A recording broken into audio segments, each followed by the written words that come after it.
तत्त्वाय सविता धियम् अग्निर्ज्योतिर्निचाय्य स्वराभरत्। आर्य समाज कुबेर नगर अहमदाबाद के तत्वावधान में समायोजित सत्संग में समागत सनातनी आर्य महानुभावों, आजकल प्रतिदिन हमारा प्रवचन का विषय चल रहा है मनोविज्ञान। मनोविज्ञान में मैं आपको पीछे बता चुका हूँ कि अंतःकरण हमारे सारे शरीर में व्याप्त है। उसका एक अंश हमारे हृदय में के समीप बैठा हुआ है, जो ज्ञानेंद्रियों से भी काम करता है और कर्मेंद्रियों से भी काम करता है। इसी अंतःकरण का एक भाग जिसे वेदों में प्रज्ञान कहा गया है, अर्थात जहाँ ज्ञान का भंडार भरा हुआ है, ऐसे मन के कोने को प्रज्ञान अर्थात बुद्धि कहते हैं। इस बुद्धि का निवास स्थान हमारा मस्तिष्क है। अगर हम निर्णय करते हैं तो मस्तिष्क पर ही बल देना पड़ता है। और इस अंतःकरण का एक भाग अपना काम करता है, जिसमें वर्तमान जीवन की अनेक घटनाएं, अनेक प्रवचन, अनेक स्वाध्याय के पाठ हमने भर कर के रखे हैं। मन के उस कोने का नाम है चित्त। इस चित्त का निवास स्थान भी मस्तिष्क ही है। ये मन की 3 अवस्थाएं मैंने बताई, जिसे हम 4 भागों में भी देखा है हमने, क्योंकि हृदय में स्थित जो मन है वह जब ज्ञानेंद्रियों से काम करता है तो दैव कहलाता है, और वही मन जब कर्मेंद्रियों से काम करता है तो यक्ष कहलाता है। यक्ष का अर्थ होता है पूज्य। समाज में वही मनुष्य पूज्य है, उसी का सम्मान होता है जो कर्मनिष्ठ है। जो प्रमादी मनुष्य हैं उनका सम्मान कभी नहीं होता है। इसी तरह हमारा मन जब कर्मेंद्रियों से जुड़कर कर्मनिष्ठ हो गया तो हमारे लिए यक्ष अर्थात पूज्य बन गया। ये यक्ष नाम परमात्मा ने ही रखा है। इस मन का एक भाग और है धृति, जिसका मैंने कल आपके सामने थोड़ा सा वर्णन किया था। विस्तार में बाद में करेंगे। आज मैं आपको बताना चाहता हूं, हमारे आसन अलग अलग होते हैं। कभी हम विद्यार्थी के आसन पर होते हैं तो हम क्या कहलाते हैं? विद्यार्थी कहलाते हैं। और कभी हम योगी के आसन पर होते हैं, योग करते हैं, तब हम क्या कहलाते हैं? योगी कहलाते हैं। ये जो दैव मन ज्ञानेंद्रियों से कर्म करता है, ज्ञानेंद्रियों से ज्ञान ग्रहण करता है, अनुभव करता है, और कर्मेंद्रियों से कर्म करता है, यह कार्य हम दैव मन और यक्ष मन से अपने व्यवहार काल में लाते हैं। योग में तो इसे एकाग्र करना होता है, और जितना आवश्यक विद्यार्थी के लिए अपने मन को अवधान से अलंकृत करना है, उतना ही आवश्यक योगी को विषय विकारों से उपेक्षा करना है। देखो 2 शब्द आए यहाँ, एक अवधान और दूसरा उपेक्षा। अवधान का अर्थ है ध्यान। स जमा अवधान बराबर सावधान। अवधान माने ध्यान। अगर हम किसी विषय के साथ मन को जोड़ते हैं तो ये साधारण योग हुआ, लेकिन अगर हम उस विषय का मंथन करते हैं, सूक्ष्मता में जाकर विचार करके उसका प्रत्यक्ष करते हैं, तो मन के इस विशेष योग का नाम अवधान है। मन के विशेष योग का नाम। आप वेद के किसी मंत्र को सामान्य रूप से पढ़ जाएं, ये मन को सामान्य रूप से लगाना है, लेकिन उस मंत्र के अर्थ के अंदर प्रवेश करके उसका मंथन करें। ये मंत्र के साथ मन का विशेष योग है, इसी का नाम अवधान है। क्यों जी, आया समझ में? विद्यार्थी जब विद्या का अर्जन करे तो जिस भी विषय का ध्यान अर्जन करे तो उसे सावधान रह करके परिश्रम करना पड़ता है। और योगी का कर्तव्य क्या है? अरे योग के आसन पर बैठे हुए व्यक्ति का अधिकार क्या है? उसे विषय विकारों से उपेक्षा करनी पड़ती है। अगर वह विषय विकारों से उपेक्षा नहीं करेगा तो अपने योगाभ्यास को गति प्रदान नहीं कर सकता है। इसीलिए हमें अपनी इंद्रियों को पाठ पढ़ाना चाहिए, अर्थात हम स्वयं उपदेशक बन जाएं और उपदेश को ग्रहण करने वाले भी स्वयं बन जाएं। जब हम संध्या में बैठें तो हम उपदेशक बनकर अपने सेवकों को, अरे अपनी इंद्रियों को उपदेश दिया करें। कैसे उपदेश दिया करें? ए इंद्रियों,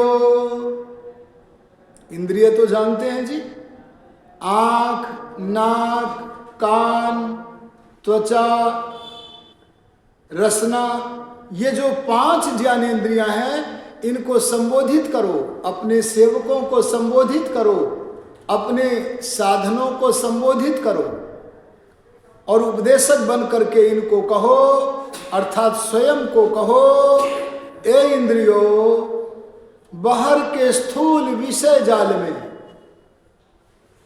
स्थूल माने जो आंखों से दिखते हैं, अरे जो कानों से सुनाई देते हैं, जो नासिका से ग्रहण होते हैं, इनका ग्रहण करना हमें जीवन के संचालन के लिए आवश्यक है।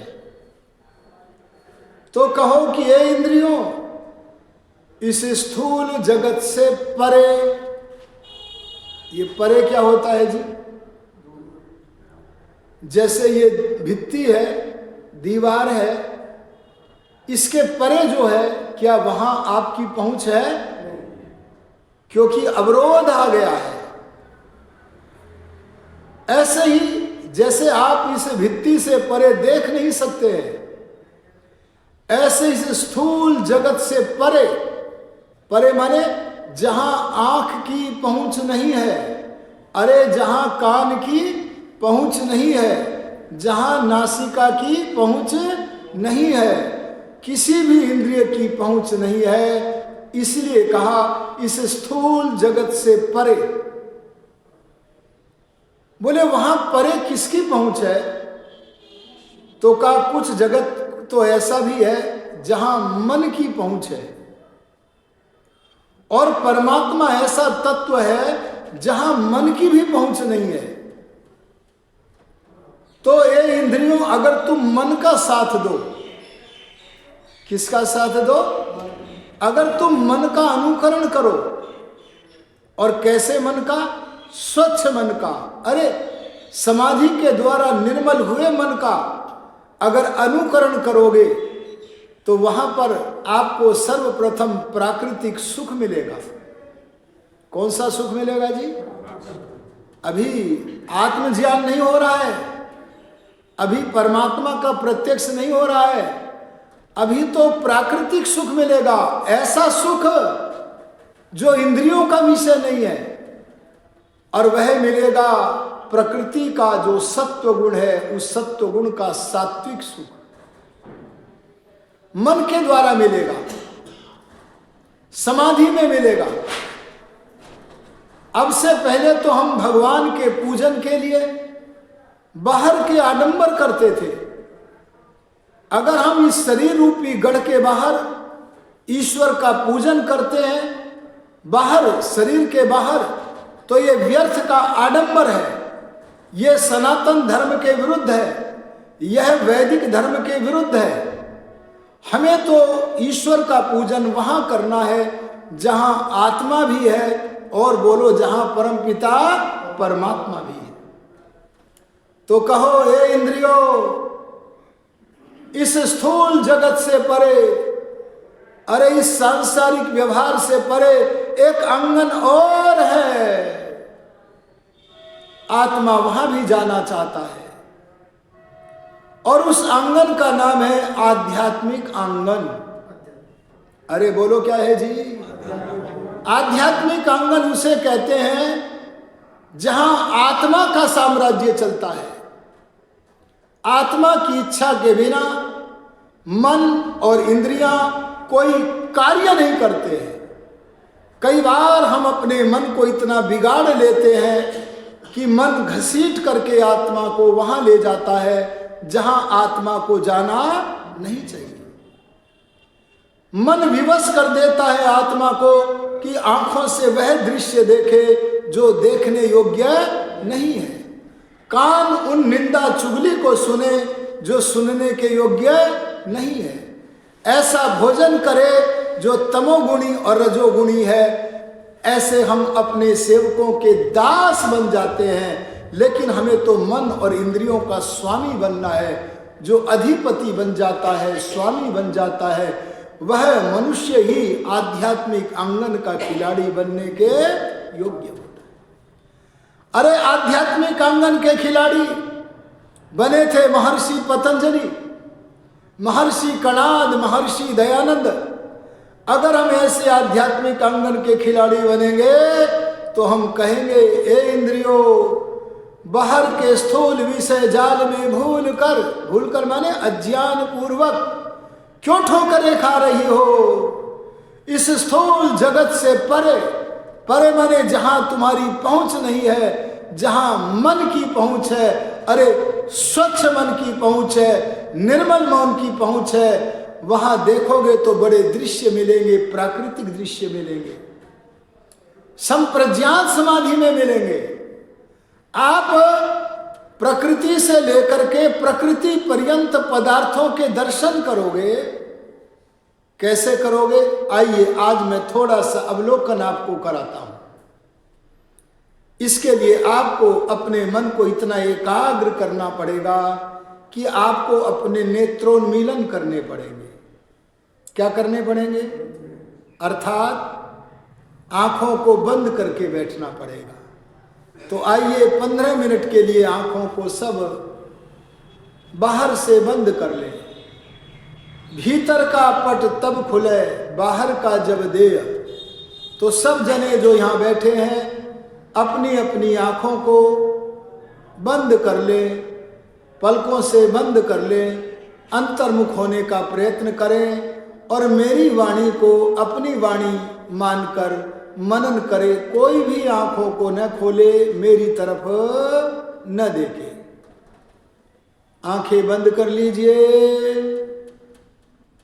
देखिए, जब मनुष्य अपने मन को निर्मल करता हुआ, समाधि से शुद्ध करता हुआ, अपने मन को विषयों से उपेक्षा करता हुआ, जहां विद्यार्थी विषय अपने जो पठनीय है या जीवन के संचालन के लिए आवश्यक है, उनको अवधान के साथ ग्रहण करता है, वहाँ योगी अपने उन विषयों को भूलने का प्रयत्न करता है और नाना प्रकार के जो विषय विकार हैं उनके प्रति उपेक्षा के भाव रखता है।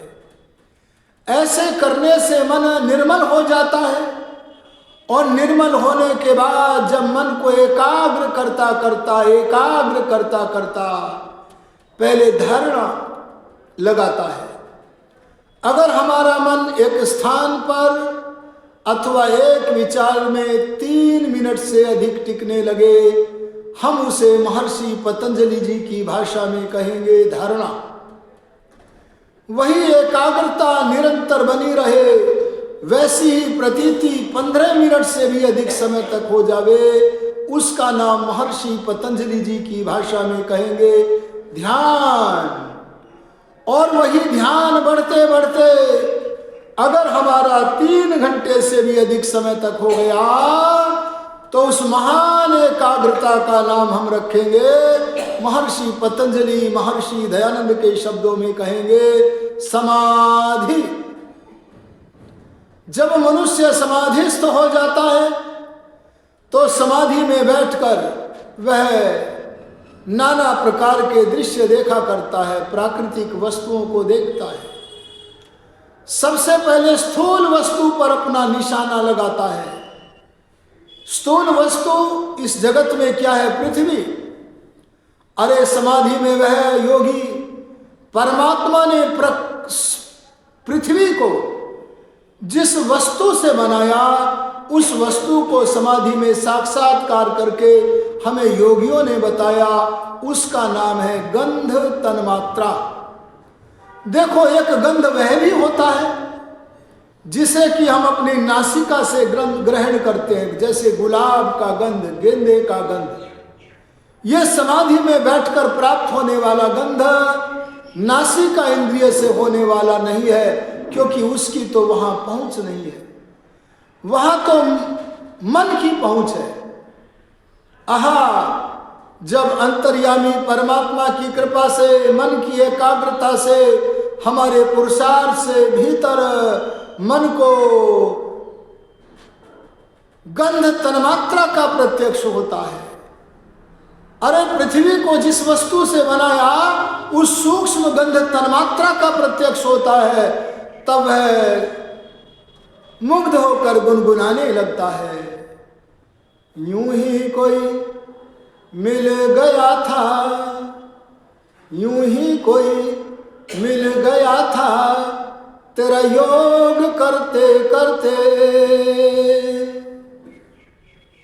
यूं ही कोई सुभा गया था, तेरा ध्यान करते करते। आहा, आज से पहले तो मैं नासिका से नाना प्रकार के गंधों का सेवन करता था, लेकिन आज जो नासिका से गंध प्राप्त नहीं हो रहा, बल्कि मन की एकाग्रता से मैं इस प्राकृतिक तत्व गंध तन्मात्रा का साक्षात्कार कर रहा हूं, वह तो अद्भुत है। उसे ग्रहण करके गुनगुनाता है। यूं ही कोई सुभा गया था, तेरा प्राणायाम करते करते। हे प्रभु, तेरा ध्यान करते करते। और आगे बढ़ता है। पृथ्वी से सूक्ष्म वस्तु है इस संसार में जल। परमात्मा ने जल को जिस वस्तु से बनाया, उस वस्तु का नाम है रस। एक तो हम खट्टे मीठे आदि रसों को अपनी रसना इंद्रिय से ग्रहण करते हैं, लेकिन समाधि में जिस रस को ग्रहण किया, वहां मन की पहुंच तो है, लेकिन इंद्रियों की पहुंच नहीं है। आहा, उस आंतरिक रस को प्राप्त करके यह गुनगुनाने लगा। अरे मैंने रसोई घर में नाना प्रकार के व्यंजनों के रसों का सेवन किया था, लेकिन आज मुझे समाधि में बैठकर जो रस तन्मात्रा का साक्षात्कार हुआ है, उसे साक्षात करके मंत्र मुग्ध होकर योगी गुनगुनाने लगता है। यूं ही कोई रस पिला गया था, यूं ही कोई रस पिला गया था, तेरा ध्यान करते करते। हे पिता, तेरा योग करते करते। जैसे कोई निशानेबाज पहले स्थूल वस्तु पर निशाना लगाना सीखता है, धीरे धीरे सूक्ष्मता की तरफ बढ़ता है। ऐसे यह योगी भी अब जल से सूक्ष्म वस्तु है अग्नि। अग्नि भी बड़ा विचित्र वस्तु है, आंखों से दिखता है पर छूने में नहीं आता है। हाँ, यदि छुएंगे तो तुरंत प्रभाव हमारे ऊपर बड़ा भारी होगा। ऐसे विचित्र अग्नि को परमात्मा ने जिस वस्तु से बनाया, वह वस्तु योगियों ने समाधि में प्रत्यक्ष करके बताया, रूप तन्मात्रा।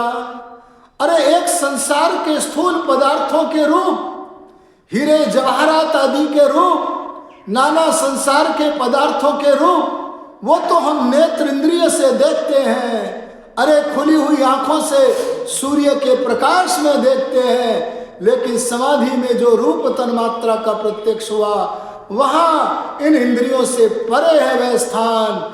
उस आध्यात्मिक आंगन में मन से उस रूप तन्मात्रा का दर्शन करके कहने लगा, यूं ही कोई ज्ञान दे गया था, अरे यूं ही कोई दर्शन दे गया था, तेरा ध्यान करते करते, हे पिता तेरा योग करते करते। अब ये योगी इस अग्नि से भी जो सूक्ष्म पदार्थ है, वायु, पवन, जो आंखों से भी नहीं दिखता है, कितना सूक्ष्म है, इस पवन को परमात्मा ने जिस वस्तु से बनाया, वह वस्तु है स्पर्श तन्मात्रा। एक स्पर्श नामक वह वस्तु भी है जो हम त्वचा से छू करके अनुभव करते हैं, लेकिन ये जो मैं स्पर्श तन्मात्रा नामक वस्तु बोल रहा हूं, ये त्वग इंद्रिय से होने वाला स्पर्श नहीं है। अरे वहां तो त्वग इंद्रिय अर्थात त्वचा की पहुंच ही नहीं है। यह समाधि में बैठा बैठा जब 3 घंटे से ज्यादा समय हो गया, तब एकाग्र होकर के अनुभव करता है। 4 घंटे के बाद अनुभव करता है कि कोई मेरी कमर को सहला रहा है। अरे कौन है जो मेरी कमर को सहला गया? ये समाधि को छोड़कर आंखें खोलता है तो अपने प्रकोष्ठ में जहां बैठा है उस उपासनालय में कोई भी नहीं है और उस उपासनालय का द्वार अंदर से बंद है। अरे कौन होगा जो मेरी कमर को स्पर्श कर गया, स्पर्श का आंतरिक भान करा गया? और कौन होगा? जगदम्बा मेरी माता, उसने ही तो स्पर्श का भान कराया होगा। उस स्पर्श तन्मात्रा का भान करके यह मंत्र मुग्ध होकर, यह गदगद होकर कहने लगा, यूं ही कोई छू गया था, यूं ही कोई छू गया था, तेरी उपासना करते करते, हे पिता तेरा योग करते करते। और आगे बढ़ता है। यह अब आकाश को परमात्मा ने जिससे बनाया, देखो आकाश 2 प्रकार का होता है। एक तो रिक्त स्थान का नाम, खाली स्थान का नाम आकाश है, वह सदा रहता है, नित्य है, उसे किसी ने नहीं बनाया। लेकिन एक आकाश नामक तत्व भूत आकाश है, अर्थात उसे शब्द तन्मात्रा से परमात्मा ने बनाया है। अगर वह भूत आकाश न हो तो हम शब्द प्रकट नहीं कर सकते।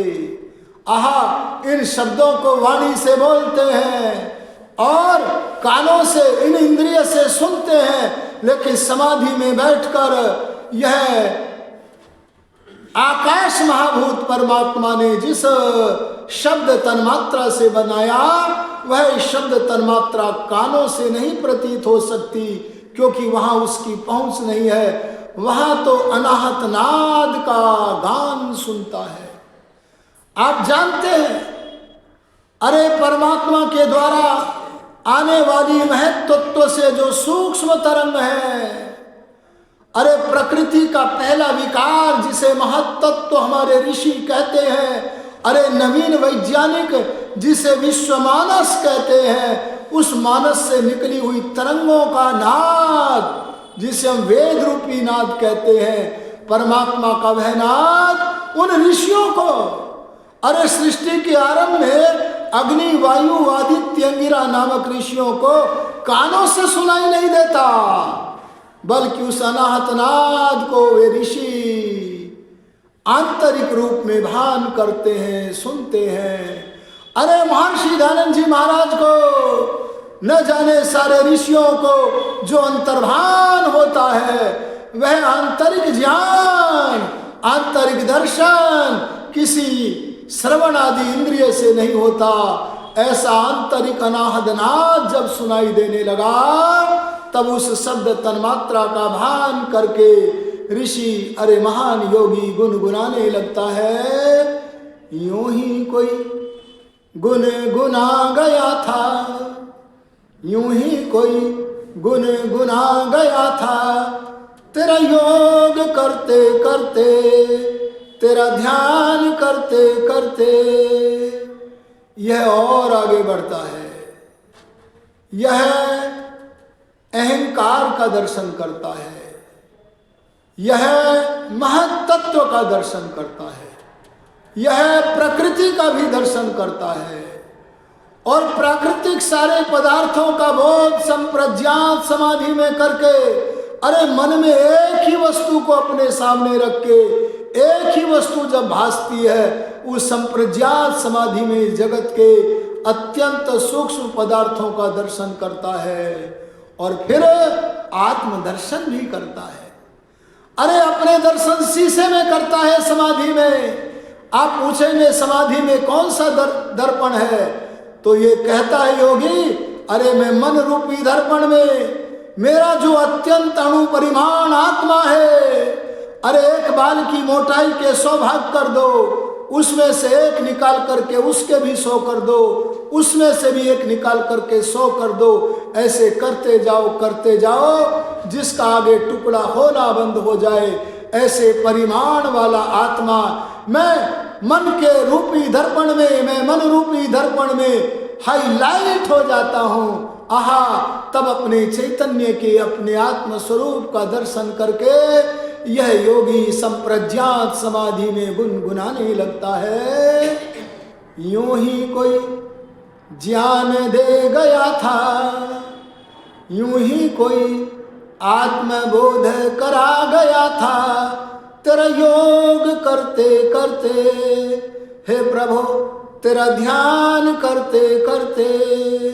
जब आत्मज्ञान और प्राकृतिक सब पदार्थों का ज्ञान समाधि में कर लेता है, तब कहता है, ए मन, तेरे से जो कार्य कराना था सो मैं करा चुका, अब तेरे से कोई कार्य नहीं लेना है, तू थम जा। तब इसको निरुद्ध कर देता है, एक और बैठा देता है, तब आत्मा स्वतः परमात्मा की तरफ अग्रसर होता है।